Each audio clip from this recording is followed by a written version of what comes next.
Jeshua, the Early Years. Joy, Part 1. Now we begin. Indeed, greetings unto you, beloved and holy and precious friends. Indeed, greetings unto you, holy children of light divine. I come forth with great joy to abide with you because I love you, and the joy comes from the simple fact that when I look upon you, I see naught but light. I see naught but the face of Christ. I see unlimited potential, unlimited compassion, unlimited love, unlimited peace. These things are the characteristics of your only reality. Indeed, I look beyond your body, and I look beyond the history of your perceptions and constructs that you have created about yourself and what the world is for. And I see the light that shines forever radiantly transcending this world and all worlds. And I see the light you are that is already together with me from before the foundation of all worlds. And I see the light that participates with me in the atonement of the momentary dream of separation between the Holy Father and his precious and only creation, you. Now, if you listen carefully, you should strike you as a little odd that indeed you are participating with me from the place of perfect union with God in the very process of atoning your own perception that you are separate from God. And that is why I have said you will awaken to your own call. Not mine, and not another teacher's, not another master's. You will always awaken to your own call. But because the call comes from the place in you that is of the truth, and it is a place that you have perhaps repressed and can no longer believe abides within you, what you do, you see, is that you reach your left hand out and you give a little telegram to me and you say, "Jeshua, deliver this telegram to me and make sure I get the message, and then indeed I will begin to awaken from my own dream." And since I didn't have much else to do these days, I take the telegram and I look at it and I notice the date and the hour. And because I love you, indeed I come to you in that hour and I whisper to you in the quiet of your heart, "Precious friend, the time for awakening is now." And there comes then a stirring in the depth of your heart and the depth of your soul, and a new journey begins. Not a journey deeper into dreams, but a journey that begins to lift you from all dreams. And in part of that process, you will believe that someone has come a-knocking upon your heart, and perhaps they have forced their way upon you just a little bit. But indeed, it is not true. For awakening can only come from absolute freedom. Therefore, indeed, if you can acknowledge that you have begun the process of awakening, give yourself credit because you have heard your own call. Does all of that make sense to you? It is very, very important. And why? Because a small part of the mind that you have mistakenly become identified with, that I have called the ego, would lead you to believe that you are powerless and therefore need the constructs born of the ego, born of the very perception of separation from God, to find your way in life, indeed to keep you safe. And the ego would tell you that you are a body, that you are subject to birth, suffering, and death. The ego would cleverly lead you to believe that there might be some other masters that have somehow managed ascension and no longer participate in this realm. And the ego will tell you it's okay to wish that you could accomplish that, and at the very same time it will whisper into your other ear. But you know, you really can't because you are weak and you are frail. You are far too busy, and after all, you've been a wretched, sinful creature. That somehow, somewhere, you have failed. And because of that, you know that you cannot awaken. But it's okay. Go ahead. Struggle to do so if you want. And each time you seem to come close, the voice of the ego rears its head and says, "No, no, no. It's not okay to receive that much joy." And so you begin to contract the heart yet again because it is a pattern learned in the mind. And if you would receive it, you have been operating under the guise of an illusion in which you have struggled to free the heart. And as it opens up, you then are contracted. And when you contract, it feels like you because you are used to it. And that is how dreams become comfortable. But it does not change them into reality. They remain eternally an illusion. And the truth of your being is that light that I see shining in you radiantly at all times, the light in which the truth of your being resides in perfect safety and perfect peace, and unto you is given all power under heaven and earth to allow that light you are to descend, to become incarnated, if you will, to shine out through even the cells of the body, to radiate your light out into this world. And why is that important? Because you have believed you are something other than the light. You will not learn the truth of your beingness until you are willing to allow the light to shine through you so that you can see the miracles it begins to create in your life, so that it will shine upon your brothers and sisters and show you the reality of their being, not what the ego would have you believe of them. And as you see these miracles pop in front of your eyes, you then must acknowledge the light is in you now. The light that heals your perception and shows you not time but eternity, not an unsafe world, but a world that is perfectly safe. And it is safe because your light is in it. When I look unto you, I see a great ray of light that has no beginning and cannot know an end. I see a great ray of light.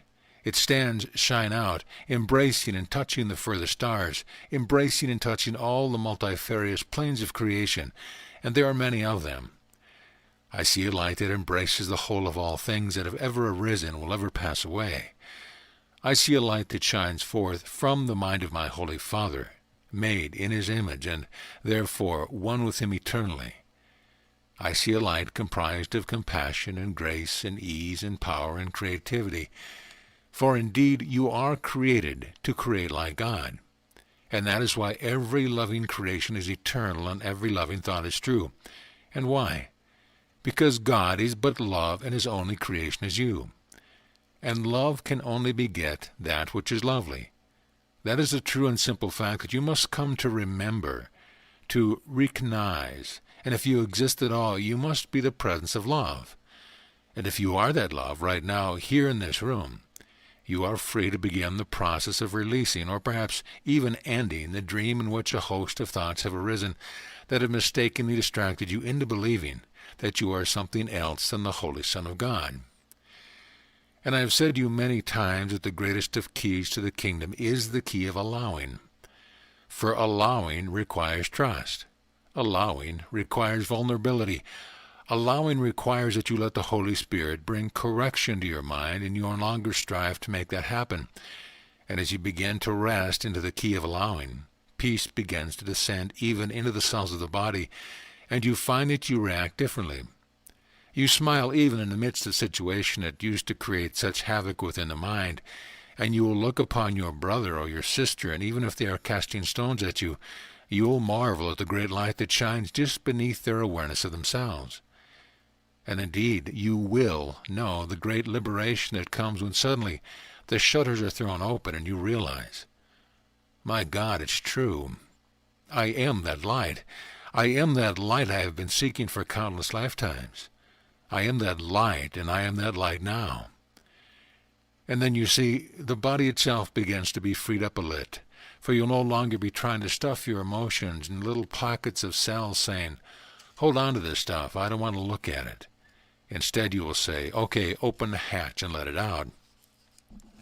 And it will begin to bubble up, for you see, when light comes to shine upon shadows, it stirs them up, and they will run like crazy, trying to find a corner to hide in. But there is no longer a corner, for even the body becomes filled with light, and the shadows of past memories and old emotions begin to be released. But instead of fearing them, you embrace them. You embrace them knowing that as you love what you have feared, you embrace it and you therefore transcend it. That is why ultimately, you see, healing occurs only in the mind. And what is healed? The perception that fear must be feared. Fear itself is an illusion. It doesn't mean you don't experience it. Much of what you call your dreams, when you awaken in the morning, you would say, well, that was unreal. It was just a dream. Fear is no different, and you would well receive it. Fear is the foundation of all dreams. All dreams of time, all dreams of separation, all dreams of anguish find themselves rooted in fear. But when you truly are willing to allow the light you are to shine upon all shadows born of illusion, you know in you there is a power to say, I am open, bring them forth, throw open the hatches. And you look at the memories that you may carry of times you have failed, of times you have hurt and been hurt, and you will say, oh, look at that. Yes, I can feel that. I remember that one. Boy, was I ever into then. And you will shine your light on it, and you will extend forgiveness to yourself. And the shadow itself becomes resolved into the light that shines upon it. Light added to light only increases your radiance. and after a while the momentum gets going so fast that you can't stop the process. There is no weekend off, and at any time when things begin to flood up, and many of you know what I am talking about, always continue to shine your light on whatever arises within you. Do not become identified with the thoughts of fear and the thoughts of limitation, the thoughts of loss. That is the voice of the ego saying, no, no, no, don't identify yourself with light just yet. I fear my own demise of power. Just there is the greatest of blessings given to you of the Father who loves you, the freedom that can never be taken from you, the freedom of your choice to look upon all things that arise with the love of Christ. All loving thoughts are true. Everything else is an appeal for help and healing, even within yourself. And so when that voice within you, some of you occasionally know what it is like, rears its head and said, no, no, no, you can't do it. Don't leap off the cliff. Love it, and realize that voice is not yours. If you need to, you can imagine that a stranger has slipped in the middle of the night and is sitting on your living room, believing now that the home belongs to the stranger. And that stranger is the voice that would have you believe that you are other than what you were created to be, the thought of perfect love and form. Love cannot be accomplished, it cannot be gained, it cannot even truly be fashioned. Love cannot be found because it is not an object outside of yourself. It cannot be created, for it has always been. Love waits in certainty. Love waits in patience for the Holy Son of God, who has but dreamed the dream of separation. To rest for just a moment, and to be willing to choose anew, to turn from the roar and the din of the world, and the world is now outside of your own mind, to choose again to touch the place of perfect peace and of grace. And there love shines, and to look upon the face of love is to see and know yourself. And in the end of all seeking and in the end of all striving, the awakened sun rejoices and laughs uproariously and says, my goodness, what a good dream I've had. But now the time of wakefulness is upon me. And for a little while you seem to find yourself yet in space and time, and you look down at your hands of the body, formerly called your body, and you marvel. You look at the body anew, for what seemed to be something that was always filled with conflict between a place that imprisoned you and a place you hope to find safety.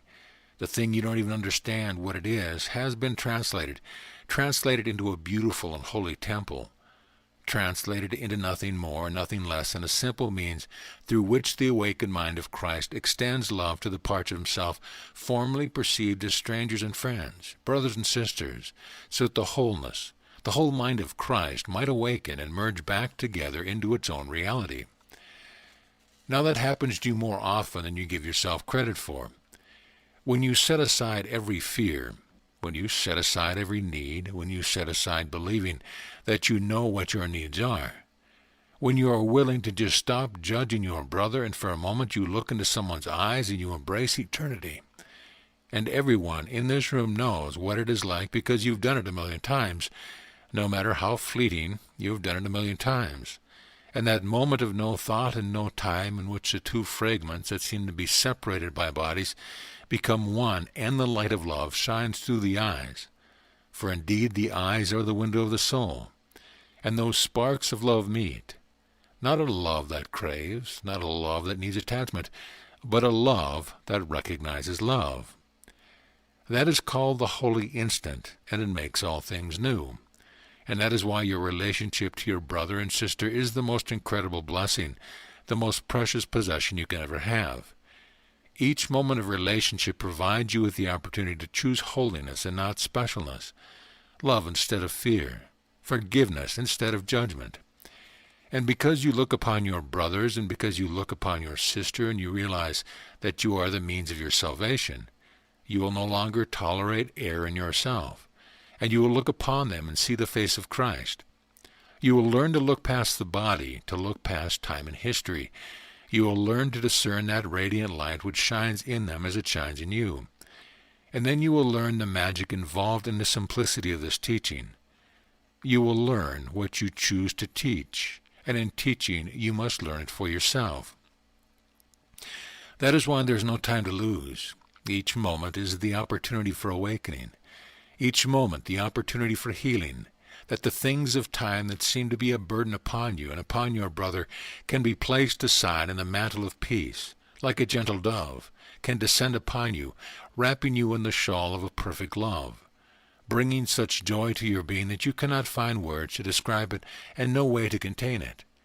And you finally realize, I don't have any choice. I have to give it away. My Father keeps pouring so much of it into me, it just keeps picking up the speed. I just have to keep giving it away. And then the miracle has occurred. Gone is the seeker. Gone is the one who needs. Reborn is the finder. Reborn is the one who gives, who lets the light of Christ shine so radiantly within them with every breath, and within every thought, and with every word and every deed, that they themselves marvel at the miracles that unfold. And they begin to dance through time, and you see that the Holy Spirit has translated into a magical kingdom in which every day is filled with the grace of miracles, and every day is a little better than the one before. And the only thing you need to pay attention to is to simply watch so you don't become a little contracted again in the on-flowing tidal wave of joy that descends to light up your mind and your heart and even the cells of your body. You have a saying in your language, let it rip. So you must understand that when I walked upon this plane, the language that I was given to use was rather serious for the most part, rather formalized, and so there were some limitations in how the gospel could be expressed, at least when words were used, but not when there was dancing and laughter, singing, rejoicing, and embracing. Unto you it is given in this day and in this hour to truly look around you and see. All that I need for my salvation, all that I need for my awakening is presented here to me now. For here is my brother and my sister who has walked together with me since before time is, given to me of God. And as I love them, I love the one who has sent me forth. And as I love them, I honor them. And as I honor them, I learn to honor the Son that dwells within my own heart. And in honoring that Son, the atonement is completed on earth, as it is already completed in heaven. And heaven is your home. Delight, listen well, delight in the blessings of time, and see not a single moment as that which would imprison you. For there is nothing outside of you, while within you is the absolute freedom of choice, given wholly and never earned, in which you can look upon the things of time, each event that time seems to require of you, and you can bring the blessings of Christ to it. You can choose to radiate instead of contract. You can choose unlimitedness instead of limitation. You can choose love instead of fear. That is the great gift of time. Because time was created in error, it is then translated into the means by which you awaken from time itself. Therefore, use it constructively. Realize that you live in a domain in which avoidance of relationship is absolutely impossible. Therefore, embrace your relationships, even the ones that push your buttons. For rest assured, they are the ones given unto you in that moment, and not a year before or a year after. They are the ones that provide the very stepping stones upon which you are asked to walk, so that you can pass through an old ring of fear and realize that you're just awakened a little bit more fully. And the power of the radiance of that light you has penetrated, incarnated, a little more deeply into the mind and even into the body. So next, when someone casts stones at you, rush up and give them a kiss on the cheek and say, "Thank you so much. My goodness gracious, now I can heal as part of myself." Above all things, never let your vigilance slip. I'm sorry, should I don the cloak of a Savior of the world and kneel at your feet and beg forgiveness? Oh no, that would be a funny picture. It would indeed.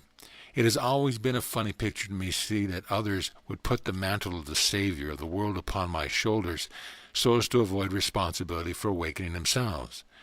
And I would scratch my head and wonder, why would they want to do that, when in truth deep within them they know that they must place the mantle upon themselves and see themselves as equal unto me, who has been sent to be only your brother and your friend.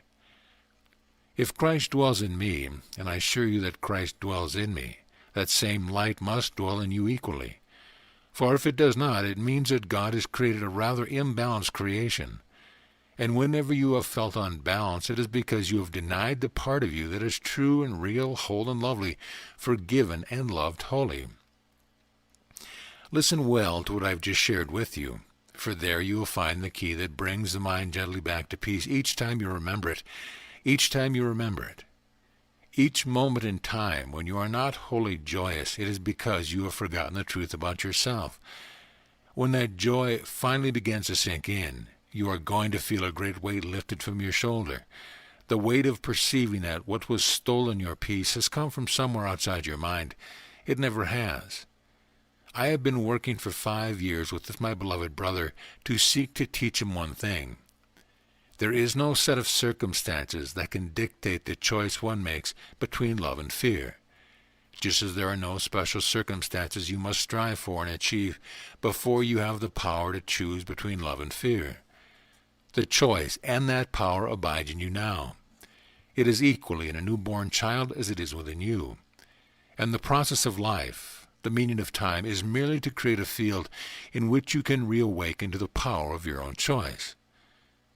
At first, as you recognize it, it may not feel too good because you will look upon some of your creations and go, "Whoa!"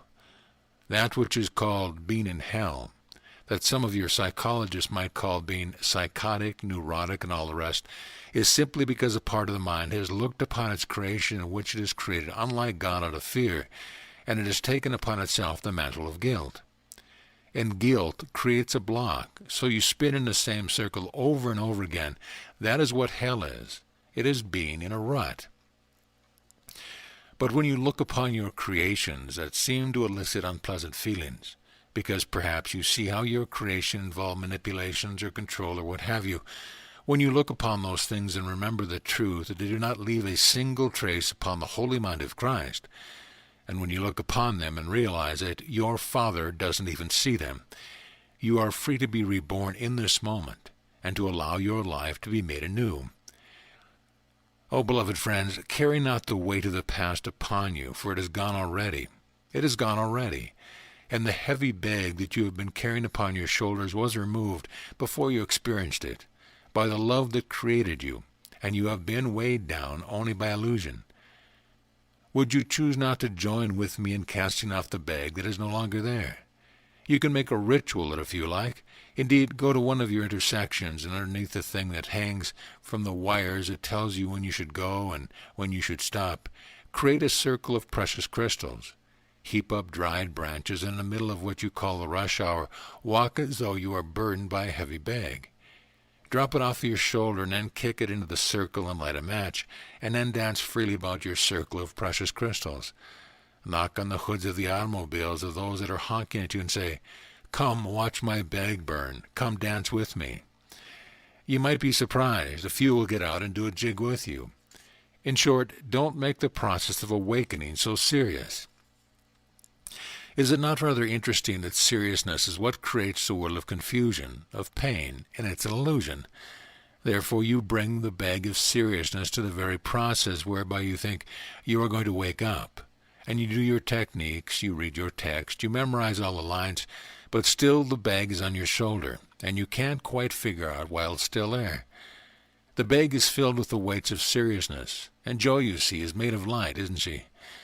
And that is why whenever you are not wholly joyous, you have identified yourself with an illusion, a bag that is already removed from your shoulder in the very first moment that the Holy Son of God began to fall asleep and to create the dreams of creations that are unlike God's. And the Holy Father reached into your dreams and took the teeny bag from your shoulder and dropped it into the fires of purification, if you will. And throughout every incarnation you have ever lived, the bag has not been there, but you have perceived that it is still with you. And now we come to that point of what I would share with you in this hour. The way. The way in life that speaks of perfect peace is not a way of striving. It is the way of allowing. The way in life that demonstrates the truth of your beings is not the way that the world has taught you, because in it there can be no seeking. The way in life that allows the light of Christ to incarnate right where you thought you were requires only that you put into practice the acknowledgement that you are that light, the Word being made flesh in this moment. That is the shift that must come to the mind. I don't care if you practice complex spiritual techniques for 10,000 lifetimes. I don't care if you learn how to walk on water and heal the sick. After all is said and done, there is yet one step that must be taken. your willingness to put to sleep the dream of the seeker and to be the presence of one who is found.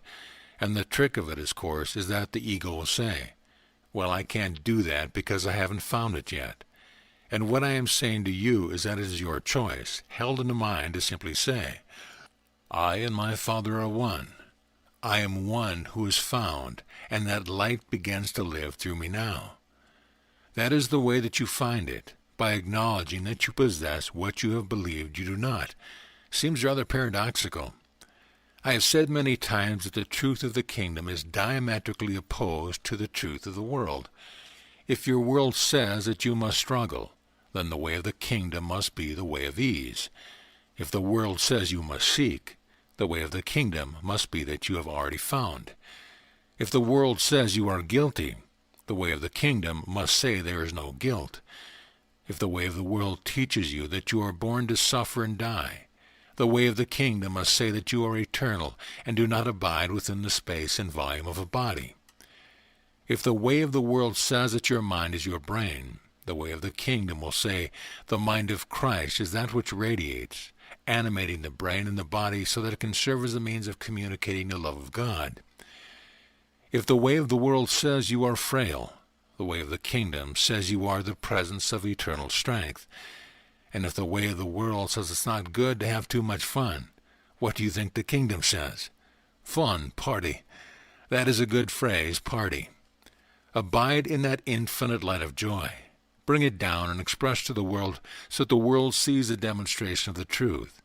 So you see, the theme of this hour is this. It is a three-letter word, joy. Joy is the theme of this hour. Joy is the theme of every moment. Joy is the reality of your being. Joy is that which infuses the cells of your body.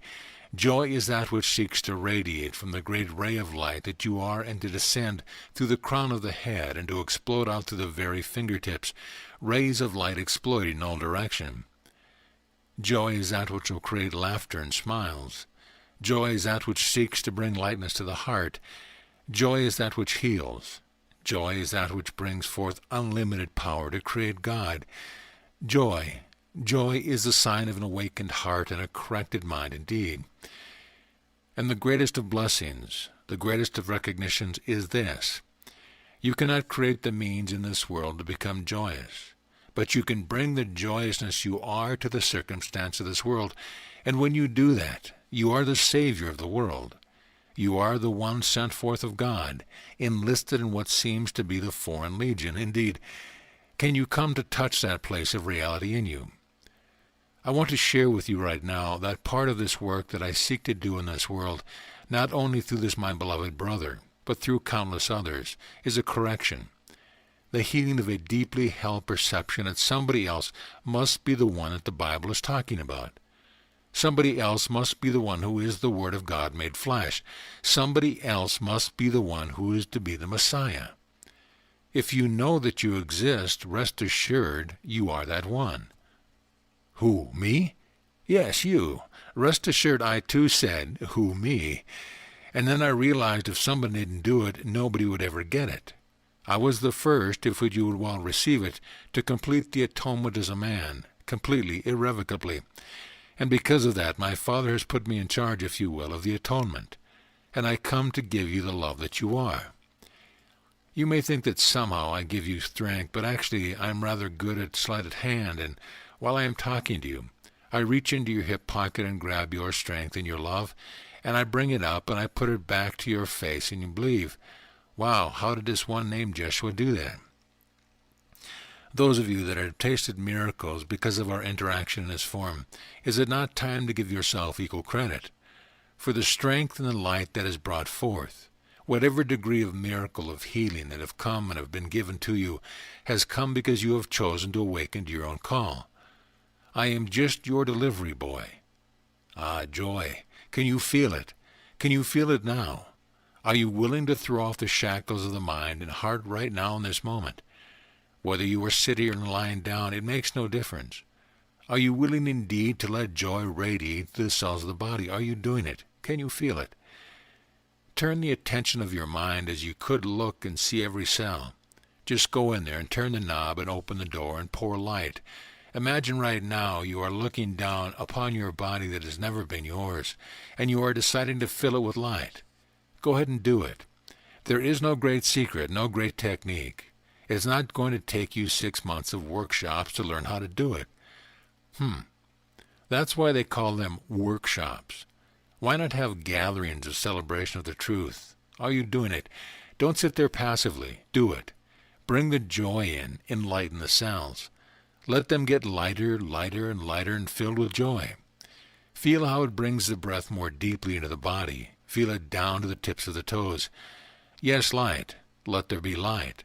Say goodbye to the shadows of the past. They are with you no longer. Light. Let there be light. Radiate it deeper and deeper. Feel the heart beat a little bit faster. It's called passion for joy. Feel it, yes. Have what you call an orgasm with joy. Bring light and laughter and play at every moment. Where has all the seriousness gone? Has it been a long time in passing? Who cares? Once it's gone, it's gone.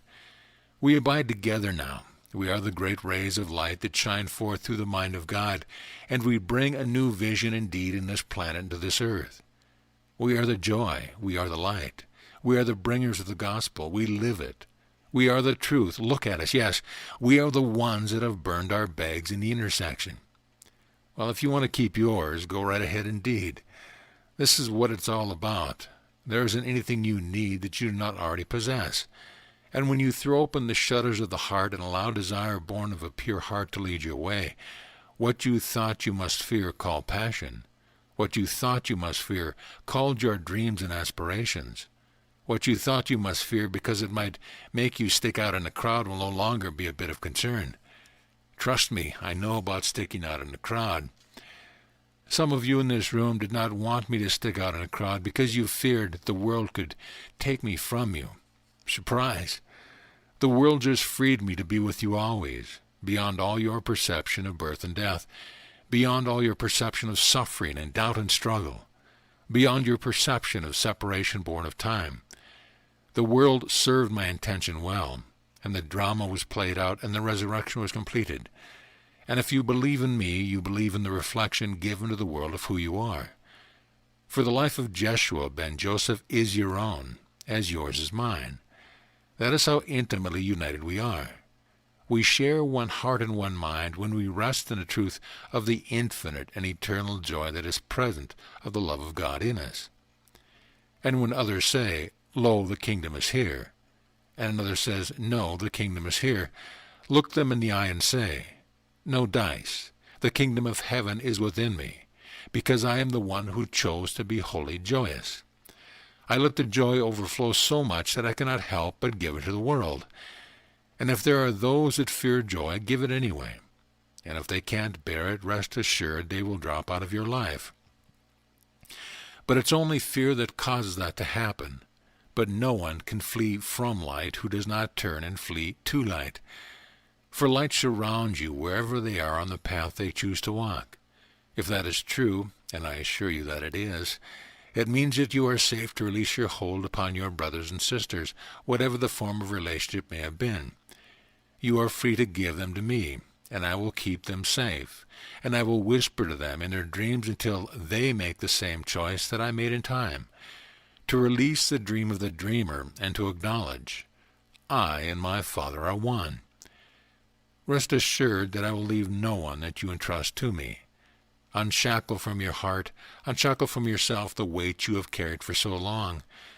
The awakening of another is the Holy Spirit's responsibility.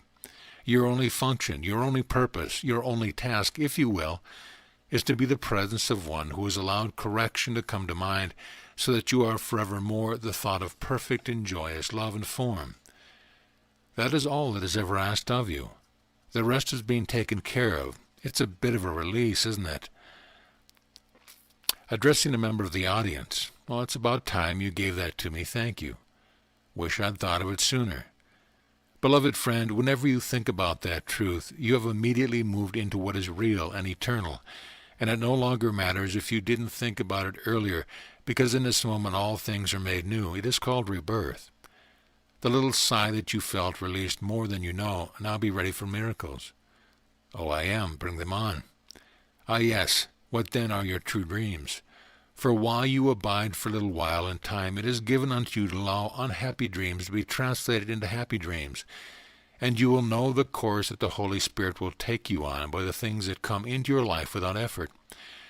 And you will know the course given you to walk to bring you wholly to a dream of joy, as you become willing once again to become as a little child who celebrates the incredible creativity, the dreams that seem to course up through the heart. For a child goes to what you would call a sandbox, and some image comes of an incredible castle, and they are filled with such joy. This is going to be so much fun. They don't go and ask somebody if it's okay. They don't ask somebody, well, do castles really exist? Is it true that I can build a foundation to sustain it? They don't ask for authorization of what you call building codes. They just build it, and they rejoice in every moment of the game, the play. Allow yourself from this day forward to truly get in touch with your heart's desire. Don't fear them any longer. Now, if you think of desires coming up in that heart that says, boy, I've always wanted to murder that so-and-so, I am not asking you to create chaos here. That is not your heart. A clue. It is a clue indeed. But if you dream of wealth, if you dream of service, if you dream of travel, if you dream of a new home, if you dream of a new cloak, it always feels really good, and it keeps pressing, not from the mind downward, but from the heart outward. Why not let it flow? The river of life flows within you. It sustains you and it carries you, and it will bring you home to the Father wholly, but only if you let it flow. Only if you let it flow, and the river is a river of joy. Indeed, with great sincerity, I say unto you, let it rip. Indeed. So how are you all doing? Great, yes. Indeed. Jeshua, just a moment. Stand up. Now you that just said yes, I want you to become the leader here and lead them in at least 3 resounding yeses. And don't let them hesitate or hold back. It must be at the top of the lungs. Feel it from the toes all the way down to the crown of the head. Those of you that were lying down have a little further to go, but yes, more. Yes, one more, yes. Okay, that was engaging. Energizing? Why would you want to be energizing? Isn't death and sluggishness much better? No thanks. Now, I have indeed watched certain minds begin to awaken, and I believe they will enjoy this. There, I believe the word is the piggy nature. Now, you have all seen what are called the pigs as they roll around, and the farmer says, my God, they are rolling around in that mud again. A true pig realizes and perceives they are rolling in the river in the mud of joy. And if what you go on to your friends tomorrow and say, I have just gone to a great teacher who gave me the last meditation I need to master, and your friend says, what is it? And you say, come to my backyard and I'll show you. You can roll in the river and the mud of joy whenever you want to, because this world has no power whatsoever over the Holy Son of God, and that is truth indeed. And all it took was the willingness of one person to say, yes, and to lead brothers and sisters in joining in that one place where the mind is one to say yes. And you felt energy and passion and joy course through the cells of your beingness. And that means wherever you are, that power is at the tip of your choice. Who cares where and when you decide to roll in the river of joy? The world is a lie. Do not let it dictate to you. Thank you. That was nicely led. Many teachers in many ways are beginning to bring back to the recognition what it's really all about is living from the heart. And in my language, I would say that to live from your heart is to live the life of the arisen Christ. These two are one and the same. Where, then, is the pathway that leads you from this world to the kingdom? Look no further than your heart. What has been your secret desire? What has been your passion and your vision? The journey is what awakens the heart and joins the heart as one, so that the mind becomes a servant of the awakened heart. Therefore I say again in closing, for I want you to have some time to mingle together, and when you do so, be willing to share your heart's desire with each other. Have some fun with it, and do what you call the oinking of your dreams, yes. Be therefore that which you are, and you are the light that has come to this world. And you are the one who is the Prince of Peace, or Princess if you insist. In short, lighten up and get on with it. I love you, but not in seriousness. When you are wholly joyous, rest assured I am with you. When you are not, rest assured I am with you. When you doubt yourself, rest assured I do not. And when you rest in certainty, I celebrate. And if you ever believe that you have loved me, then truly choose to acknowledge the love, that sun that dwells within your own heart, and let your light shine. For only by doing so can you in truth honor and love me, not as someone above you, but as your brother and as your eternal playmate. Peace be unto the wholly joyous and awakened and arisen, resurrected Christ, who blossoms forth and brings such beauty to this world that your brothers and sisters, perhaps yet sleeping, won't be able to help but recognize that the light is in them. Indeed, and heaven comes to earth because you choose to make the time now.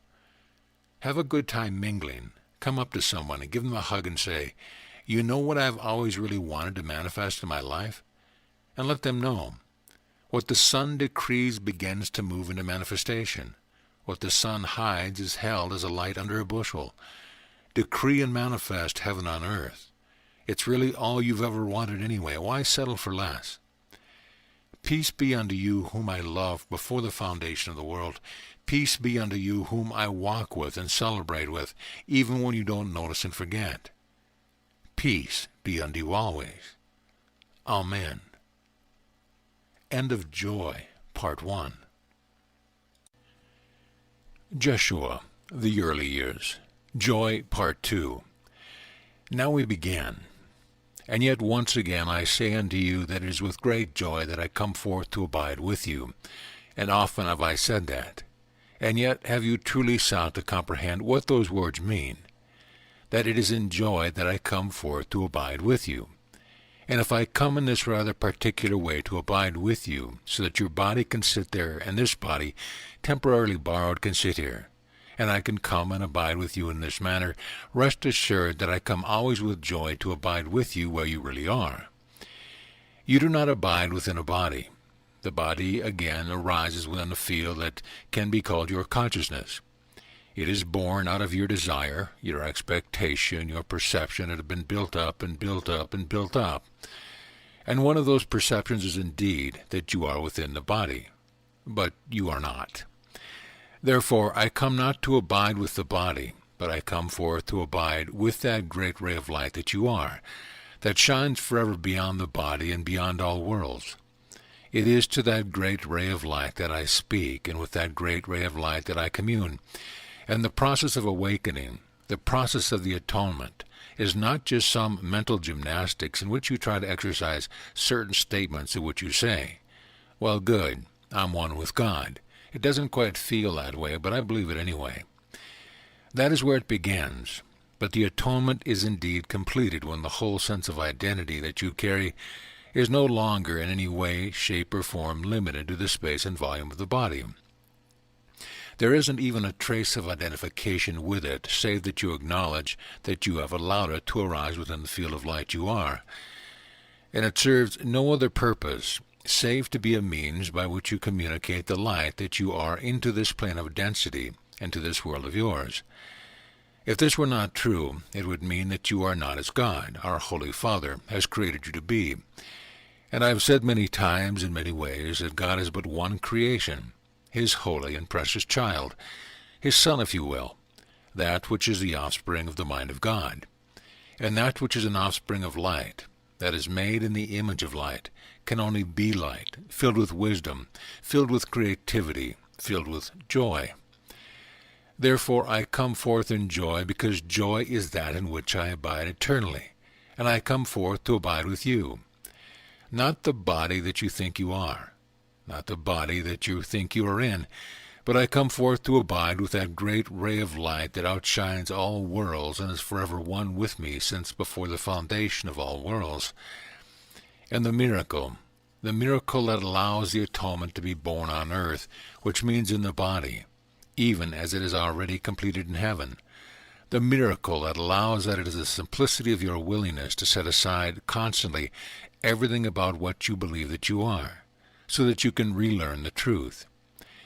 And if I were to come to you and speak to you as though you were a body, and if I were to acquiesce to your insistence that you were just this form, that you are just your hurts, that you are just your limitations, If I were to come and abide with that, there could be no such thing as a miracle, for it would mean that both of us have gotten caught up in the insanity of an illusion. Precious friends, I abide only with, and speak only to, the great ray of light that you are, that outshines every limitation that you believe exists in and as your life. And it is to that ray of light that I gently whisper, "Awaken, awaken from sleep and put away the things of dreams. Put away fears and put away doubts, and begin instead to focus the whole of your attention on light and on joy." And why?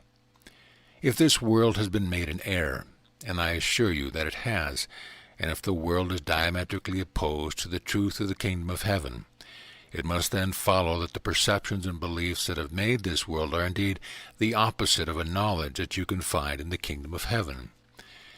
The world is made of fear. The word is made of illusions. The world is made of limitation. That is the world that you have taken to be real, and therefore have allowed it to dictate to you what choices that you will make in your life, where you will live, the friends you will attract to yourself.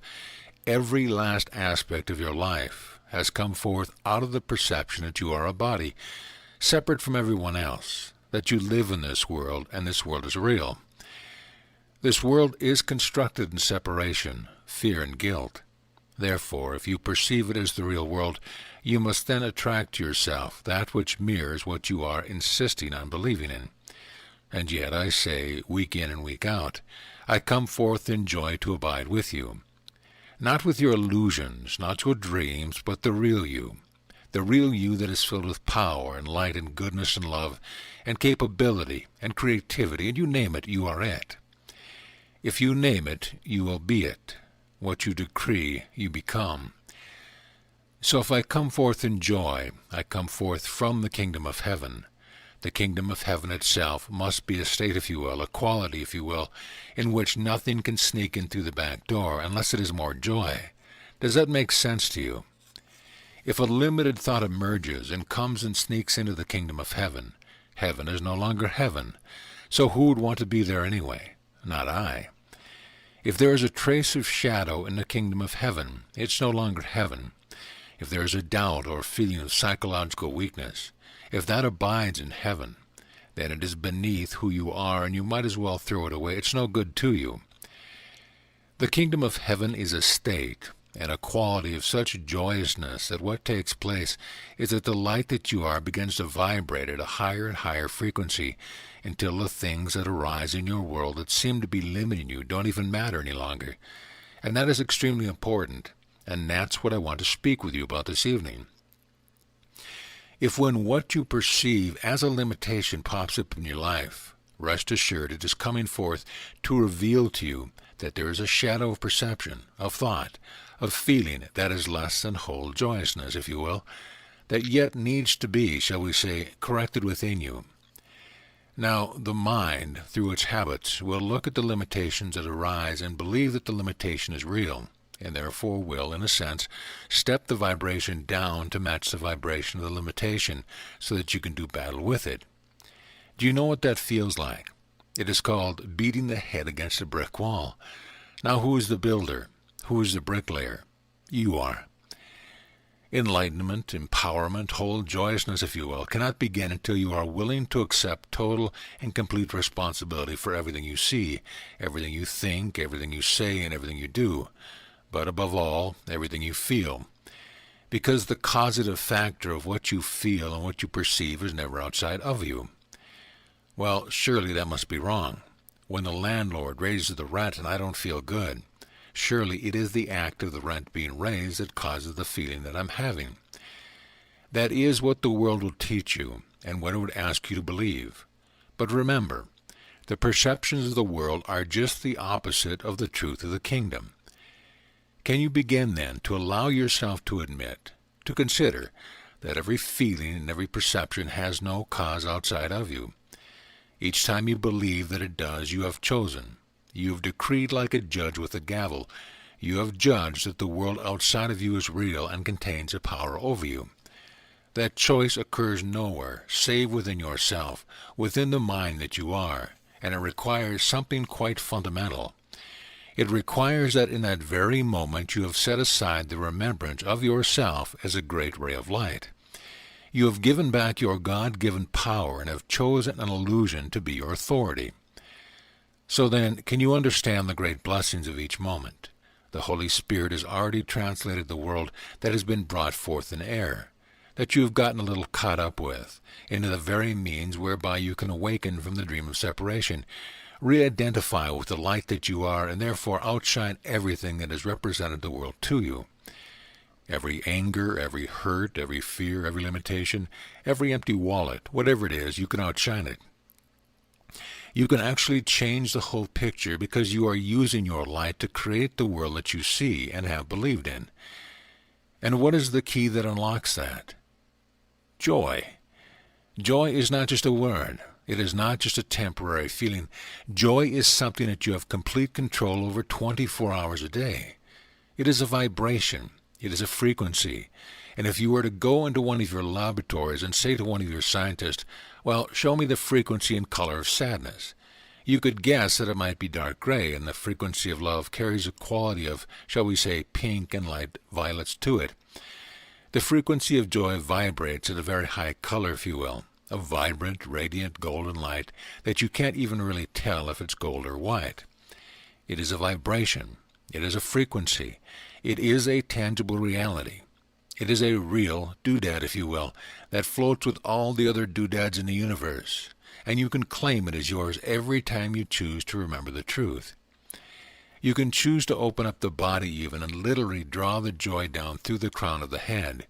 You can draw it up through the soles of the feet. You can draw it in from the sides. It doesn't matter. That's just ritual. The point is, you are enacting your choice to remember the truth that you were born in joy, that you were created in joy, that you are sustained in joy, that joy is who and what you are. And out of joy comes a power to do all things, manifest all things, impact all things, change all things, heal all things, and to dance through all things. Joy. Joy is the key that unlocks a door. When you have indeed desired first the kingdom, and when your intention has been unwavering, and when you have learned to master the key of allowing, in which you learn to forgive the world, to forgive yourself, to trust all things that arise so that you can begin to look at them with new eyes, and learn how you are the creator of all that you have experienced, as the rest then into the safety of surrender, the Holy Spirit comes by with a little golden key and says, here is what you have been looking for. I couldn't give it to you earlier because you were too busy running around in small circles in the mind. But now that the mind of the world has been set aside, I can speak to you clearly, and I can deliver to you the key whereby you begin to translate the unhappy dreams that you may have created, or aspects of it, into a happy dream. A wholly happy dream in which perhaps relationships that have actually been what you would call in your language dysfunctional, quite an apt word, by the way, or harmful or limiting, you finally learn that it's okay to set them aside, that it's okay for you to choose joy. It's okay for you to choose to be happy. It's okay for you to be wealthy. It doesn't matter what it is, it's okay. And the key that unlocks it all is joy. So all you have to do when next you feel a little bit down is to sit here and say, I am wholly joyous now. Then open your eyes, and if everything's the same, you can rest assured that the key of joy doesn't work. Some do that. They make a meager attempt. They make it from a mind that has been depressed, a body filled with toxins that has become tight and depressed. They make it from the foundation of the perception of the world. They give a thought to joy. Nothing changes overnight. So Jeshua must not know what he's talking about. And not only him, but I understand there have been a lot of masters around that have talked about joy, and they've all been wrong because I just proved it. If you have learned to not punch your joy button constantly, if it is at best become an intermittent thing, so that at times you choose to be joyous if the situation looks okay, and other times decide to hold on to judgment and thoughts of limitation and lack, if you have learned to do it that way, must it not follow that to re-identify with yourself as joy will also require the process of learning? We have talked about how the Holy Spirit translates a thing of time into the very means by which you may awaken. Therefore be thankful for the time that is given to you, for it is the means by which you will relearn how to not only press, but to hold your joy button until it holds itself. It is the means whereby the translation of an unhappy dream occurs so that a happy one replaces it. And as the dream becomes happy, what happens? Something that everybody knows. Anytime you feel relatively happy, you relax, you expand, you open, you become more creative.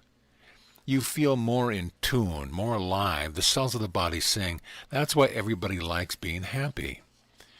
The problem is that you have learned to believe that happiness is a conditional expression. That is, it depends on external circumstance. I will be happy when. And of course, when never comes. And if it arrives because you haven't learned how to be happy, you feel uncomfortable. And many of you know what that's like. Now that I have what I've been seeking, I can't quite be happy yet. Why? Because you forgot to practice being happy. Now joy then, and that is what we began last week with feeling joy. As you practice becoming the frequency of joy, something begins to happen. And all of you know this to some degree. It's just a matter of making it constant. When you choose to, shall we say, abide and to vibrate in the frequency of the light of joy that you are, no matter what is coming up around you, when you choose joy, when you draw the light in through the toes, through the fingernails, it doesn't matter, just do it. Let the body begin to vibrate. It will feel like the body is vibrating at any rate. Feel the light, feel the joy. It actually begins to blow the cobwebs out of the cells of the body and out of the mind in which you are already connected with me and with God, and with every mind that has ever awakened. Every master that has ever been is no further than a phone call away from within your mind. Many have said, gee, I haven't been trying, but I just can't hear you, Jeshua.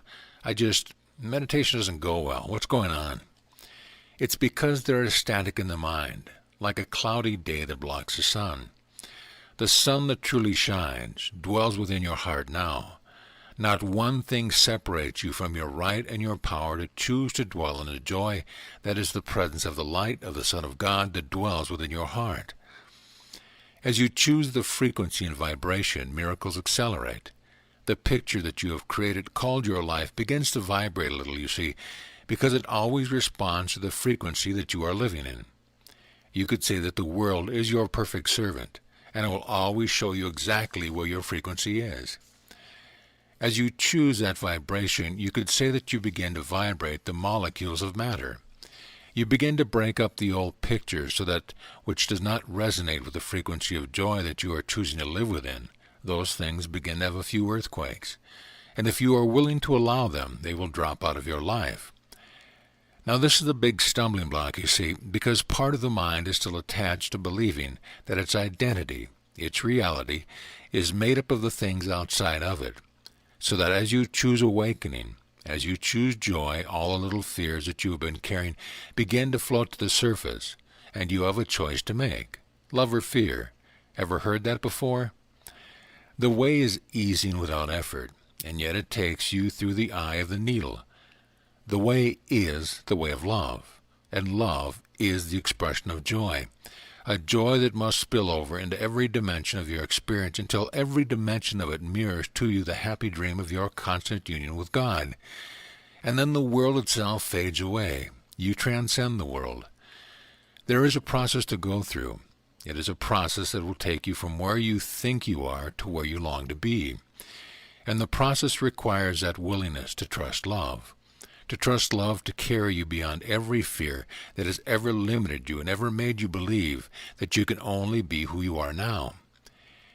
Fear can arise when the things that you have constructed out of misperceptions, whether they be relationships, careers, whatever it is, if you have made it from the perspective of the ego, rest assured its foundation is a house built on sand, and it is going to crumble sooner or later. Your world, you see, is one which you are taught to strive, to struggle, to feel anxiety, to try to keep your creations on solid ground. You have many people, by the way, that are locked up in the mental institutions for no other reason than they see through the game of the ego, and they realize any such construction is made on foundation of sand. So what's the point? And they don't want to participate. Unfortunately, your world isn't quite ready to go to them and teach them another way, and so they are caught in what is called hell. Beloved friends, be of good courage. When you have truly relinquished every attempt to make and control your world, fear will arise, rest assured, but it is just to show you where you have been living, and just beyond it is the peace that you seek. And each time you choose joy, no matter what, you shall, as we say, pass an initiation would be one way to put it. You step to the next highest level, and a strength begins to come into you. A strength that shall indeed become like a mighty river of the things of this world, will not deter you from the path that would set before you, and that you would choose to walk. The Holy Spirit requires enlightened and therefore empowered minds to join with it, with Him, in the translation of the whole of this world into a happy dream. Does it require strength? Indeed it does. Is it going to feel uncomfortable at times? Yes, to the degree that you try to hold on to whole habits, whether they be habits of diet, habits of thought, habits of relationships, habits of career. If you believe those things are keeping you safe, you are going to go through quite a struggle, because once you choose to awaken, that is like you have taken your finger out of the hole in the dam, and the water begins to pour forth. First as a trickle, but eventually the power and the force of that water of joy, of truth and of light will break down the dam completely. If you resist that, you are going to feel fearful and believe that everything is crumbling to dust, and it is. And yet what crumbles is only an illusion, only something that is limited to Holy Son of God. If I walk with you, your way is certain, and fear need not master you. And the situations that are presented to you in your life are there so that you can recognize what you are now, as a soul choosing to overcome, to grow beyond. Stop trying to keep the things that limit you in place and give yourself wholly to the force of the water, that is the joy of the soul that would break the dam down so that the river can flow. The river of creativity, the river of joy, the river of eternal life that flows from the mind of God to and through the Son of God, to be demonstrated and spilled over into this world. I can never make the choice for you, never. I can only whisper to you. I can only come to you. I can only abide with you, the truth in you, and I can tell you that it's safe. It's safe to let the false constructs dissolve from your mind. It is safe, and it is necessary, and if you would receive it, contemplate what this means. It is inevitable. I have said many times that free will does not mean that you can choose whether or not to take a certain curriculum. You are only free to decide when you are going to take it. And the reluctance of the mind to truly take the course, live it and master it, the curriculum, is that part of the mind that wishes summer vacation could at least last a little bit longer. But all the time you think you are enjoying your summer vacation, you are not really getting anywhere, and it takes a resolve, desire, and attention which, whatever it takes, you finally voice within yourself. No, I'm not going to tolerate error in myself any longer under any circumstance. I am that Holy Son of God, and joy is my birthright in my kingdom, and I am going to be that, and if it kills me, good. There is a strength in you, a strength you haven't even begun to touch, a strength that when embraced will indeed dismantle every limitation that you believed exists in your life, and the right use of that strength rests on your willingness and your determination to choose joy always. You see, when you get into your automobile and you leave your humble abode, and you are about to go off to what you call a job, interesting concept. You're not going to a job at all. You are only choosing to go what you have chosen to construct out of the infinite freedom of the molecules of physicality. You are an artist, and you have painted a picture for yourself to abide within. What you are really doing is getting into your automobile, that is a temple in which you have 10 minutes, 20 minutes, an hour, whatever it is that you have painted for yourself in which to practice being the presence of joy. That's the curriculum, and it's presented to you in every moment. Every moment that you step forward into is a precious and holy temple in which you have the opportunity to choose fear or love. And you will know if you have chosen the door labeled fear, because you might feel tired, sad, confused, depressed. And you will know if you have chosen the door marked joy that comes from choosing love. Because you see, if you are in your automobile, if you are making breakfast, if you are paying bills, it doesn't matter what you are doing. It's not going to matter because it itself is part of the dream that is being translated. And it is your willingness to abide in joy that will allow you to heal every limited thought that you have ever had. And each limited thought has been made manifest as the nemesis of problems that come to your life. It's all a result of a lack of joy. Can it be that simple? Yes, it is. Yes, it is. Joy is an incredible thing, an incredible blessing. Every time you choose to be wholly joyous, rest assured you have decided not to identify with the ego. And remember, you are asked to do only one thing, to live as though you are not an ego. Every time a judgment slips through the mind and is projected into someone, oops, I misidentified. Take it back, burn it up, laugh, and get on with joy. Joy is like a light, like a fire that purifies the mind, that purifies the body. And why is that necessary? Because your Father longs to have you join him as a co-creator and an awakened, healed mind. Such a mind's creations are always loving, always expansive, always healing. The creation of an awakened mind seems to attract other minds to it like moths to a light bulb, and that is exactly what is happening. Your Father longs to pour forth the fullness of his power and creativity through you, but if you've closed yourself off so tight that only a trickle comes through, just enough to keep the body alive, is there any wonder that there is lack mirrored to you in your life? Now some will say, well, I'm a pretty happy guy. I live in a high state of joy most of the time. Notice the word most, and understand that if there's anything in the world that you are still judging, still fearful of, still condemning, whether it be your monetary system, your government, your school, your mass transit system, garbage strikes, whatever it is, if you are judging it, you are blocking off the flow of joy that would transform the whole of your life. I have said often to you, become wholly outrageous. And outrageous requires joy. Joy. Has anyone dropped the bag off their shoulder underneath one of your lights at the intersection this week? Why not? I don't have the courage. Beloved friend, when you can say to me, I didn't have the bag, indeed, what I am seeking to share with you is that the world you have dreamed into being, with all of its complexities, including the body, is really no big deal. It's quite harmless and holds no power over you. Each time you see something that seems to be a limitation, realize you are just looking at the boundary of your mind that you have chosen for yourself. Now there's a great power in that, because if you recognize the boundary of your mind, but you know that what you really want is joy, you can choose to walk through that ring of fear, whatever it is. And just like stretching a muscle, the boundary expands. And as the boundary expands, more joy flows from the mind of God through you, more creative ideas and more responsibility. Damn, I was hoping to get rid of that. Do you see how the world would teach you to fantasize about winning a lottery so that you could be irresponsible? Isn't that true? So you won't have any worries. Worries are only the refusal to assume responsibility.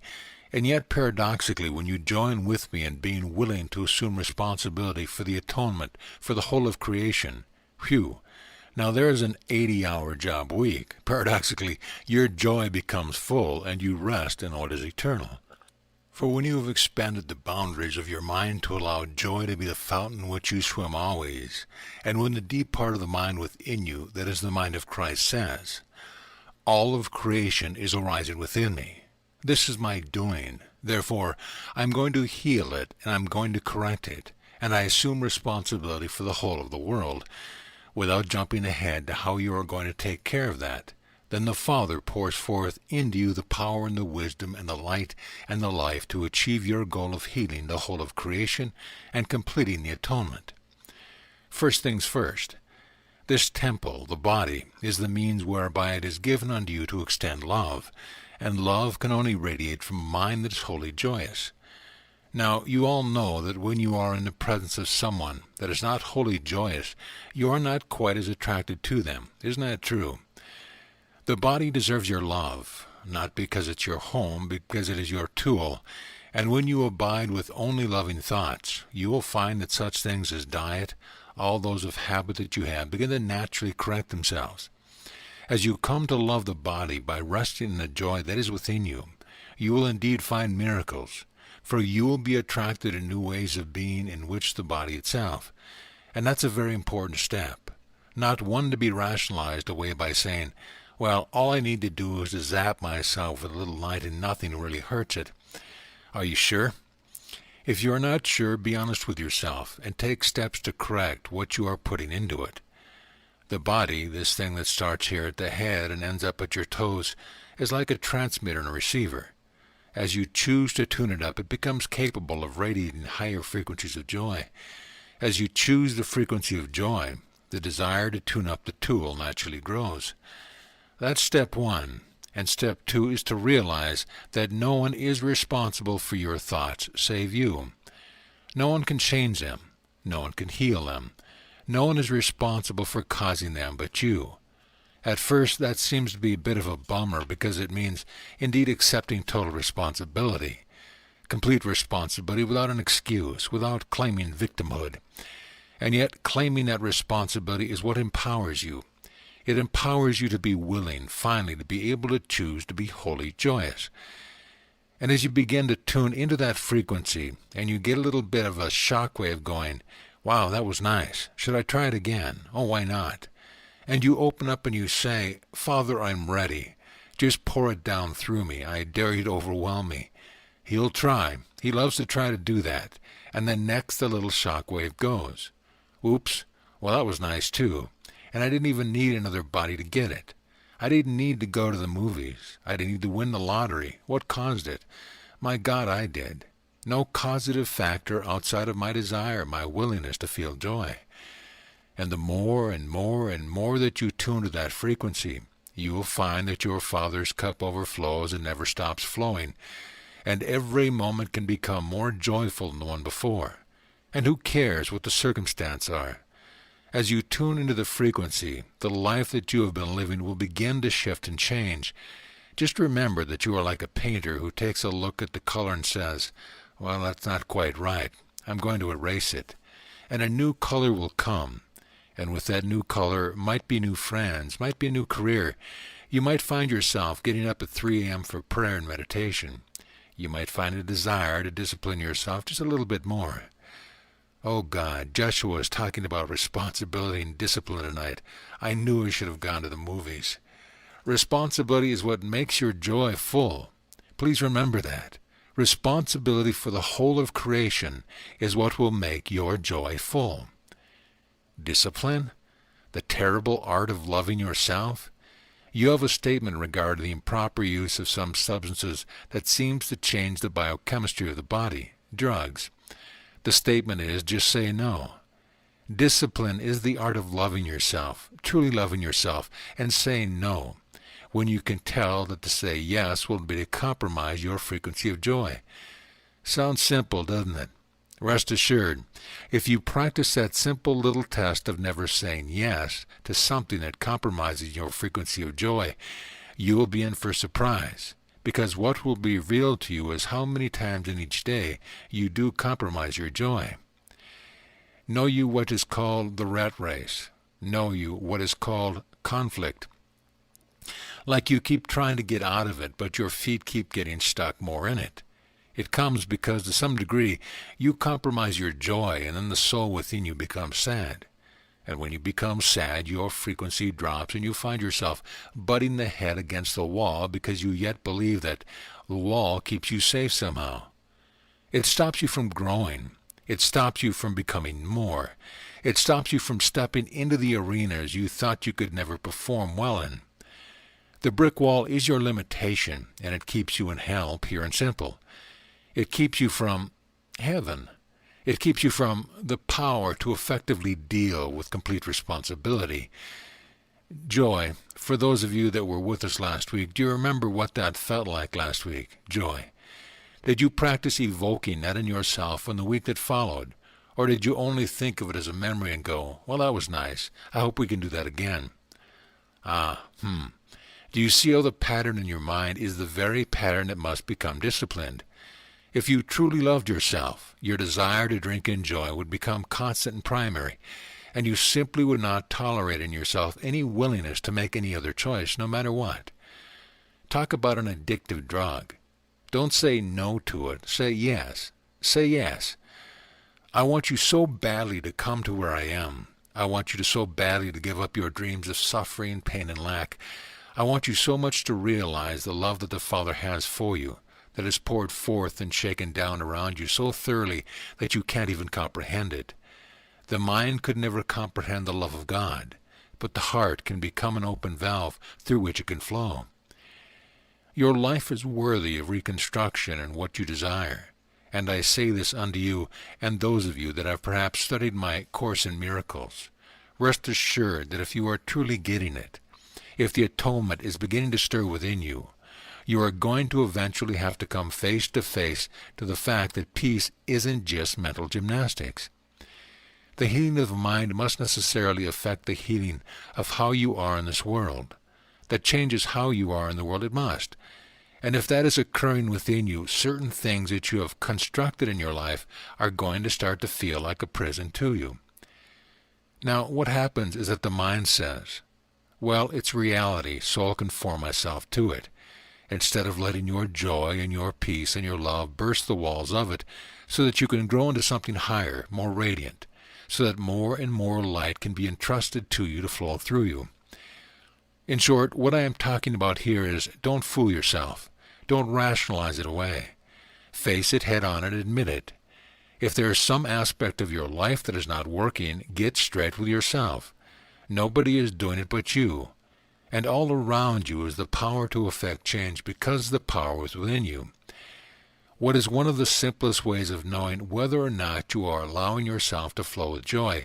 Your heart's desire, not the ego's desire, the heart's desires. If you feel frustration or limitation in any aspect of your life, it means that there is something yet within your perception that you have been fearful of turning to look at head on. And until you do so, you will never heal it. Never. The same limitation will be made manifest to you in another 1,000 lifetimes. That's just the way it is. Of course, the mind says, who thought up this game? This doesn't sound like fun to me.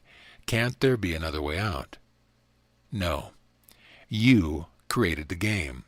You are the Milton Bradleys of creation. Life is one great big monopoly game. You designed it. You bought and constructed the house in which you live, and that house is your mind.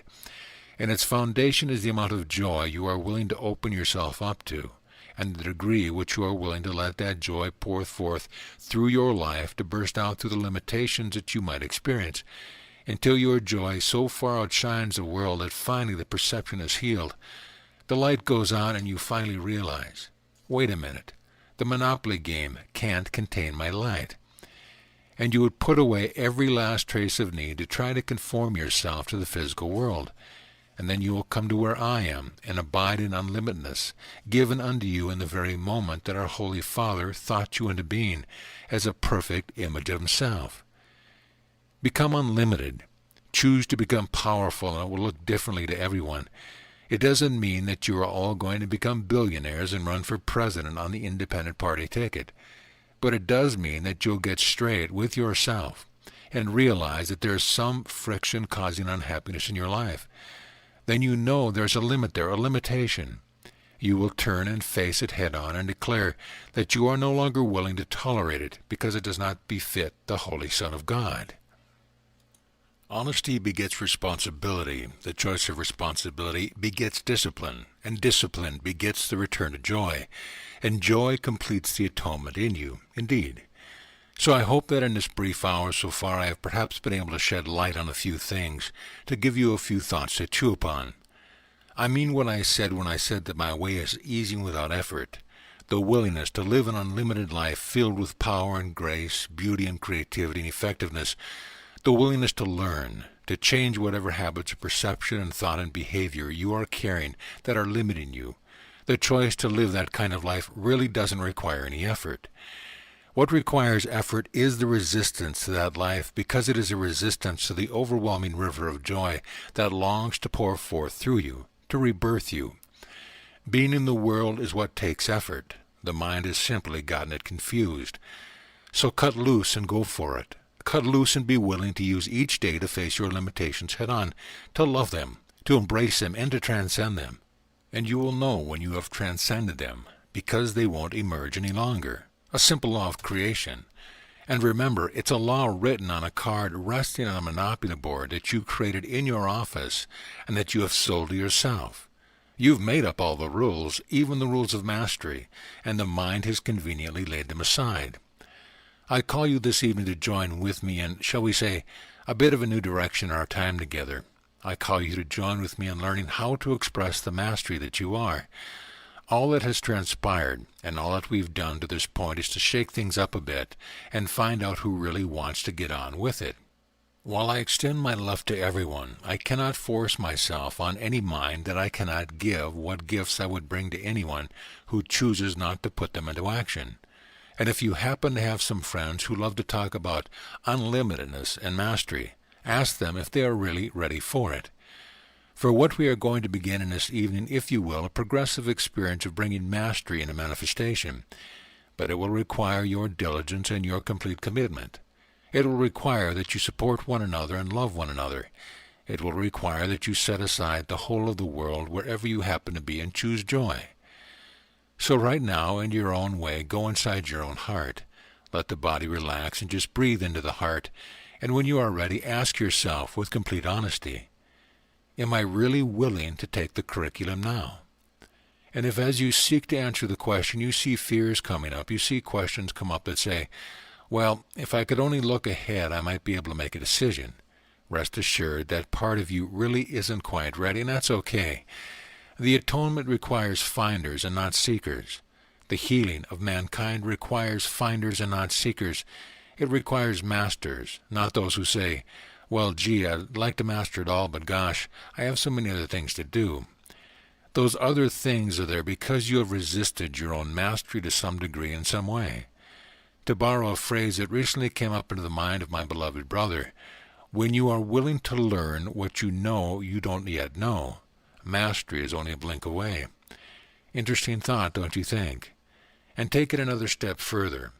When you are willing to learn what you couldn't even possibly learn that you don't know, that is called willingness. Now, in your language, it sounds a bit funny, but the same thing was posed to me by this one who was my father. He put his hand on my shoulder and said, son, you've picked an interesting one, quite a drama that you have scripted. And I looked at him and said, what are you talking about? And he said, oh, I think you'll discover what I'm talking about all in good time. And in his own way, he asked me the same question. Are you willing to admit that there just might be something that you don't know, and you don't even know that you don't know it? Are you willing to learn? And something in me, God only knows what, said, yes, I am. And that made all the difference in my own life and the completion of the atonement within me.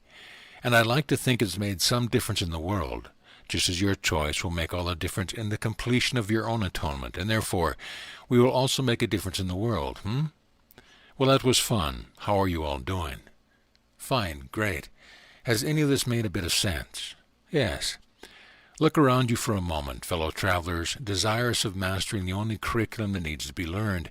There are many ways to approach it, but until you accept that to learn that curriculum must mean that the structure of your life around you becomes wholly and radically changed, and that will mean something different to each of you even now. You really haven't quite yet been willing to learn the curriculum, no matter how many texts you have read, no matter how many years you've memorized. No matter how many prayers you've said, some part of you has not quite been willing to become vulnerable. And yes, I would tell the Pope the same thing. Jeshua, how do you make yourself vulnerable? How do you make yourself vulnerable? Choosing joy. But remember, Firewalker, it's not just thought. It's a feeling of power that literally wells up, vibrates the cells of your body, so you can't contain it. It's not quite the same thing as what you experience as ecstatic happiness that seems to take you to a crescendo, and then you've burned out afterwards. That's not quite what I'm talking about. This joy is a frequency that you can really feel vibrating, and it can become constant, and you can learn to master it so that you can walk around, albeit a few inches off the ground, and you will find that you will be able to function even in that frequency. Certain things begin to emerge within that frequency. Your ability, for instance, to be in this world and yet to be totally with me, in total communication with me or any master you want to be, becomes available. No separation between you and myself whatsoever. The ability to tune in to see how your friends are doing on the other side of the planet and to know what they are doing all becomes quite natural. Where to go, who to talk to, it all becomes an effortless flow. Joy is like a fire and a frequency that burns off all the cobwebs, gets rid of all the static, clarifies the mind of Christ. And if you don't feel it down to the cells in your body, you don't know yet what it is.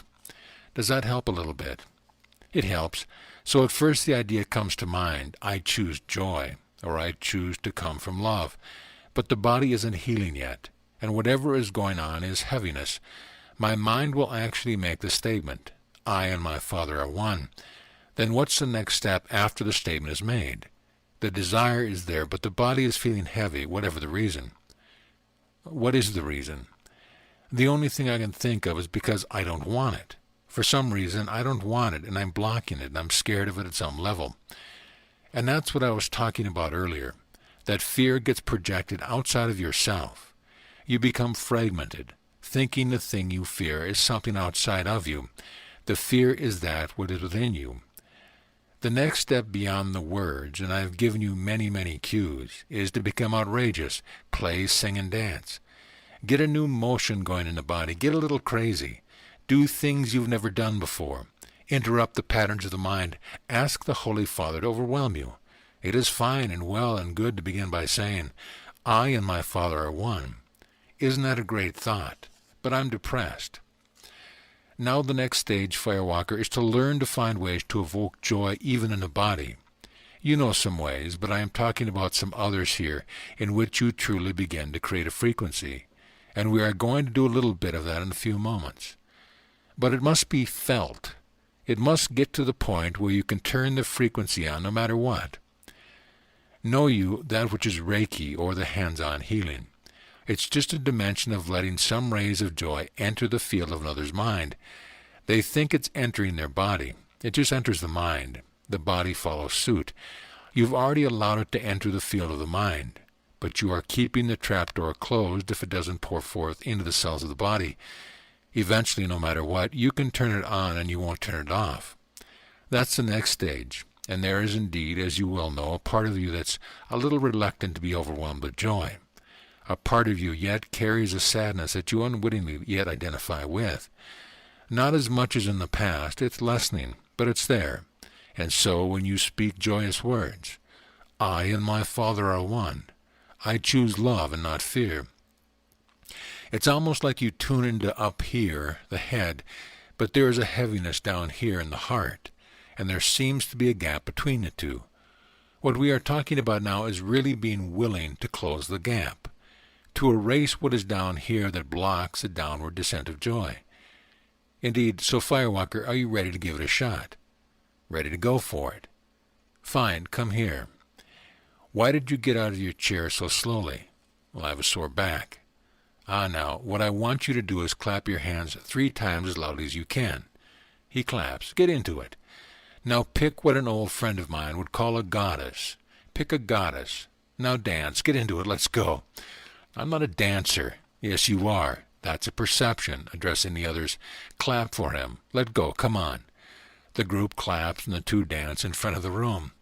Shout for joy, Firewalker. I don't hear you. Shout your joy. Joy, joy, joy. Yes, yes.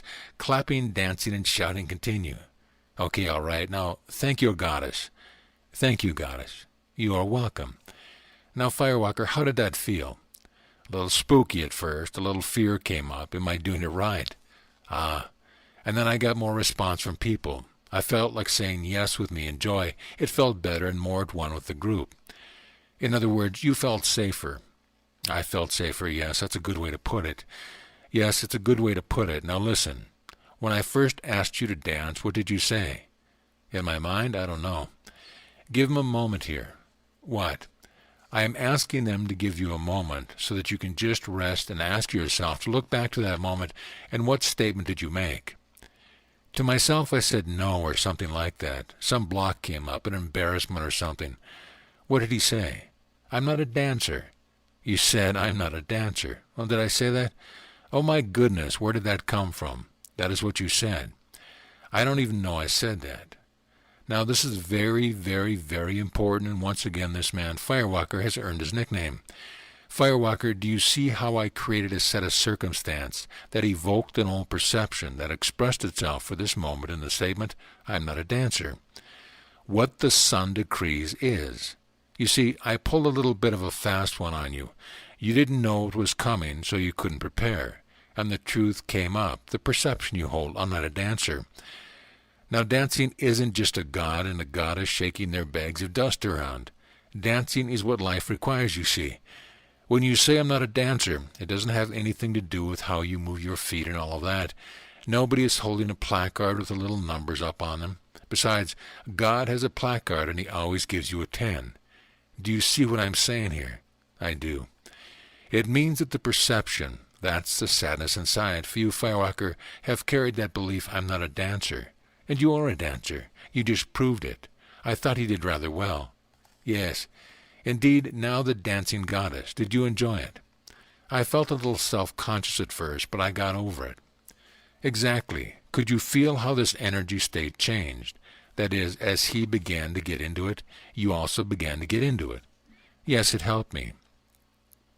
Yes, and there's the key. Firewalker, you just extended love. You chose to begin to set aside a perception that said, I am not a dancer. And yes, it required the support of those who love you to give you the safety to begin to relearn a different perception of yourself. And as you extended that out, your frequency raised and it affected the frequency of the goddess. That's how love is extended, and that is what brings healing to the world. Do you see? Yes.